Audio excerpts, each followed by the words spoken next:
In this video, we are covering how I pulled this girl home, as you can see here, after she rejected me on the date. Okay, I approached her on the street, I got her number, we are going to cover all of the interaction, also the texting screenshots, how did I took her on the date, in what way she rejected me, and then how I flipped everything around and I ended up pulling her home. The last video I made in this style has gone insanely viral. That's why I'm making the second version of it. Give a like to this video if you want me to keep making these videos, as it's just like my personal life, my personal story. In this channel, we are not covering pickup magic tricks, outdated things. I am still active, I'm still approaching girls, and everything I share here is what is working right now to get girls. In the last 2 years, I have gone on 405 dates with 202 different girls, and of course, I have proof for all of this, recordings, screenshots, daily YouTube blogs, everything is there. Let's get to the point. So, how did I meet this girl? I was arriving to a new city, in this case Budapest, Hungary, and the second day that I arrived with one of my friends, I saw this girl sitting on a bench in the park. She was just reading a book, okay? This was like a very small park in the middle of the city. It's not like a big forest, right? So it's like a very touristy park, and she was sitting there. She's from Australia, she's pretty young, I'm from Spain. So basically I told my friend, okay, I'm going to approach this girl, even though she's sitting reading a book, you know, she was like this, I said, okay, let's approach this girl. So I go up to her. I usually tell the same thing to all of the girls, because I think the most important part when talking to girls is your non-verbal communication, okay? Your delivery, your body language, your eye contact, your visual intensity, your vocal tone, your smile or smirk, like the non-verbal communication, the image you portray of yourself. The problem is most men are so focused on what they are going to say next. They don't have any idea what they are going to say, so therefore they cannot focus on how they are saying it. That's why my way of doing things is just learn a script that is going to be the same script for every girl, but at the same time is going to sound personalized to each one of them. This way we just learn one script, we always know what we are going to say, and now we have mental space to focus on how we are saying things. Okay, so I saw this girl, I told all the girls the same thing, which is the North System routine, which you have it fully for free on the first link, and this girl gave me her contact, okay? In the beginning, she was not super receptive, to be honest. She was like, what is like this guy doing? She was looking at her book.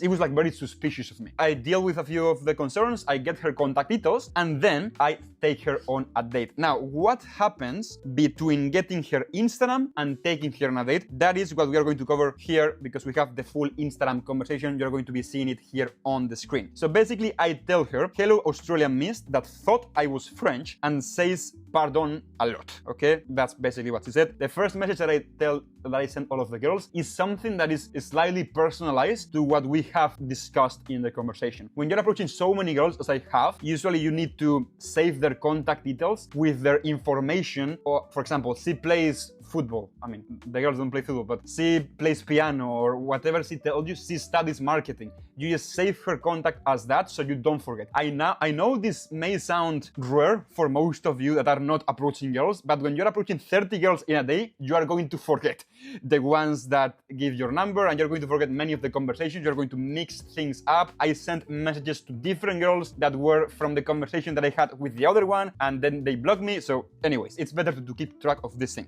So I say that to her, and she says, haha, hello, Mr. Spanish man. This is usually a nice response. I mean, it's very simple, but it's pretty good. Then I send her a ping, which is just an image of me at my home doing something and just asking her what she's doing. Okay, in this way, we're just not like asking questions, like boring questions through texting. We send it through an image. So it's a bit more dynamic, and it's also like a window to our life and to our home, right? In this case, I have, you know, pretty decent home, pretty decent TV. So these things is considered for some girls like a DHB, basically a display of high value. This guy is here. He's not in a hostel. He actually has a place. So, you know, that's also valuable for her. And then she just says, haha, I'm about to head out. So that's not like a very enthusiastic response, but it's still okay. We'll still run this girl through the system. And basically what I tell her is, are you free Friday or Saturday for a drink in the center, miss? And then she says, hello, yes, I'm free Saturday. As you can see, this girl, even though in the interaction, she was a bit suspicious with the things that we did and we said, you know, now texting is pretty smooth, okay?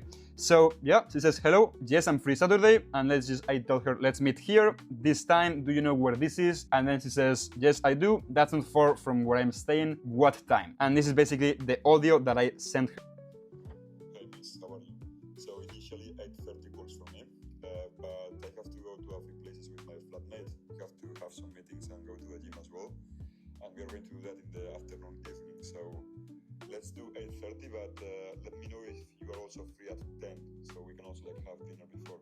Okay, this is not an ideal audio. Now I would change a few things in terms of my tonality, but pretty neutral. And I'm just saying, meetings, this, that. I'm displaying a few traits of high value. And it says, I'm free at 8:30. And it says, I got a bit confused. Is that the time that works for you? And I send another audio. Normally, I don't send 2 voice notes in a row, but with some girls, I'm just testing things out, gentlemen. Like, as I say, I'm always here in the trenches. I'm sending more voice notes, less voice notes. I'm calling them before the date. I'm not calling them before the date. And I'm always testing what works for different nationalities and how Western or Eastern they are. Okay, next audio.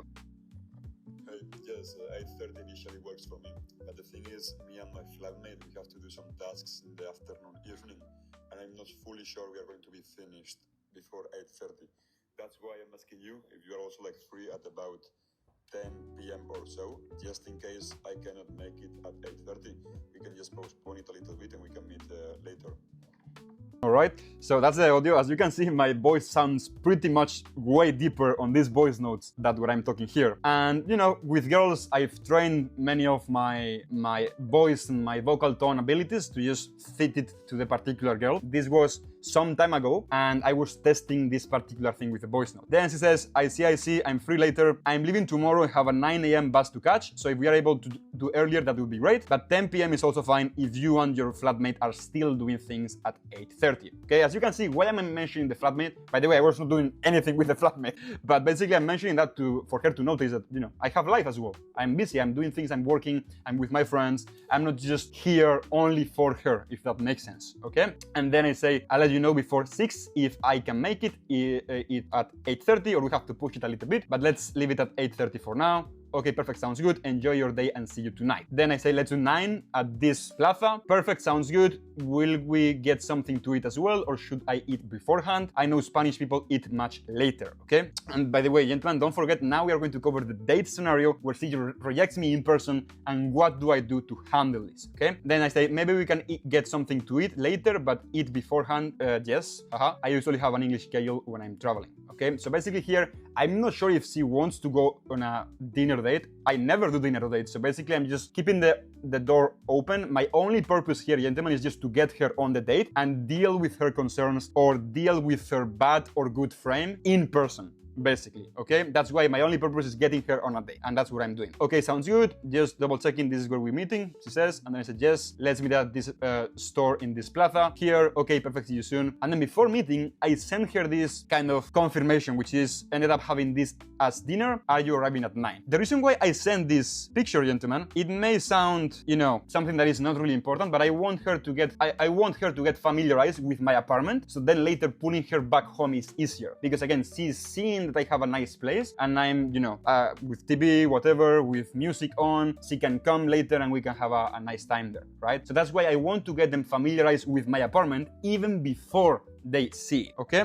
So yeah, 1 minute away, okay, here, and then we go on the date. Now, what happens on the date, gentlemen? This is interesting. So I usually run, I go to 2 places, like a 2-venue date. I go to first bar, venue is a bar, right? I go to the first bar and then I go to the second one. In this particular case, I did everything in the first bar. So basically, first I sit across from the girl, and then at some point, we have like conversation. Just I'm looking at her straight in the eyes, like very calm, very laid back. I'm talking way slower than I am talking here on YouTube. I talk super fast. So I'm just like, picture me way more relaxed, more chill, looking at her, looking away, just way more chill. Picture that. Okay, now let's get back into the fast-paced mode because, attention spans are limited now. So basically what happens is the way she reacts me. She's sitting across me, okay? And at some point, I want the girl to sit close to me so then I can start escalating. I can hug her. I can, touch first on the thighs. I can just, while I'm talking, just slightly touch her like this, like very naturally. And then I'm seeing how she reacts to my touch. I can get her hands, see her fingers, see her rings, see her earrings, touch her hair, like many different ways of seeing how comfortable she is with the physical touch, okay? So that's what I do. The problem is this girl, I tell her to come here close to me and she doesn't come. Now, the way I usually do this is, let's say if this is the girl's drink, okay? That's the girl's drink and this is my drink. So basically what I would do is I would get something on my phone, basically. For example, usually I talk about paddle, which is a very popular sport now in the world that I play semi-professionally paddle. And yeah, most girls don't know about paddle. So basically, I just tell her, yeah, I will show you how this looks, like the paddle thing. And I just tell her, okay, sit close to me and I will show you. And what I would do at that time is I never look at them in the eyes, because then it looks like you are seeking for validation. Like, yeah, come here, sit close to me. It looks like I'm asking you for permission, right? Instead, I'm just not looking at them in the eye in this particular moment, and I'm assuming that they're coming, right? So basically, I get their drink and I say, yeah, come here. I put her drink here close to me, and I look at my phone as if I'm going to show something. At the same time, I touch the seat, like, come here. Right? I move the drink, come here, I touch this, and they come. They almost always come. But this particular girl didn't come. And she said something along the lines, no, you come to me. She said that to me. So basically, she wanted me to go to her sofa instead of she coming to my sofa. Now, this may sound completely pointless. It doesn't really matter. But if you actually go to her sofa, you've messed everything up, okay? Because now you're falling into her frame. She's going to lose attraction for you. I know relationships shouldn't be this complicated, but this is the way it works, and I have tested this over 405 dates. So basically, what did I do? After this inflection point in the date, that she literally said that she's not coming, and she's asking me to go, I literally stood there like sitting. I look at her in the eye for 15 seconds without saying anything. Like this. I'm just silent looking at her, right? Now, the way I was doing this, and this was one of the first times this happened to me, is like in my head was like, what do I say now? She is not falling in my frame. And, you know, I want to clap this girl, so what way can I handle this? So basically, I was looking at her in the eye, looking like I'm non-reactive, but I was thinking, what do I do now? So basically, I had the idea, okay, if I go to her, the attraction is gone. Now, if I don't go to her and I keep this like ego matchup, like things are not going well. I've had this situation in the past when I'm just like crushing against the girls' egos, and yeah, it can build some attraction, but most of the time, it's just everything is awkward and you end up not clapping, right? So basically, what I ended up doing is I just stand up, I go to her as she was expecting, but I do something unexpected. I just pick her up in the middle of the bar. Everyone was watching. I pick her up like a princess. I take her to my sofa. In the middle, again, of the bar, everyone was watching. Take her to my sofa, I put her on my sofa, and I tell her, no, you come to me. I say that, right? So basically, from this moment, the date dynamic fully changed. This girl was like Bambi opening her eyes, was like, okay, this guy knows what he's doing. He has the balls to do these things. And I felt the instant attraction when this happened, right? From that point on, it was smooth. Okay, she was here, skeleting, blah, blah, blah, the usual things that I tell the girls on the dates. And then we kiss, which by the way, now I'm developing the system. And now I'm not kissing girls in the first bar. I'm saving that for the home, because it's a thing about tension. But in this particular case, I mean, I've gotten a lot of results with girls. Kissing her on the first venue is totally fine. So yeah, I kiss her there, and then at some point I go for the pool. She comes, no problems at all. And yeah, as you can see, this video that I shared in the beginning of, well, now I don't have it here, but I just showed it in the beginning. The video I shared, that's her walking out of my place after we were clapping for a few hours. So that, gentlemen, that's the story on how everything happened with this particular girl. If you want me to make more of these episodes, because I have 53 of these stories, from complete, stranger to the girl to then clapping in 2 years. Okay, I have 53. If you want me to make more of these stories, like the video or just comment and tell me this is good, whatever it is, and I will make more of this. Also, remember, in the description, for free, fully free, you are going to have the dating system that I use, and you can see more of my videos here and here. Take care, gentlemen. See you soon.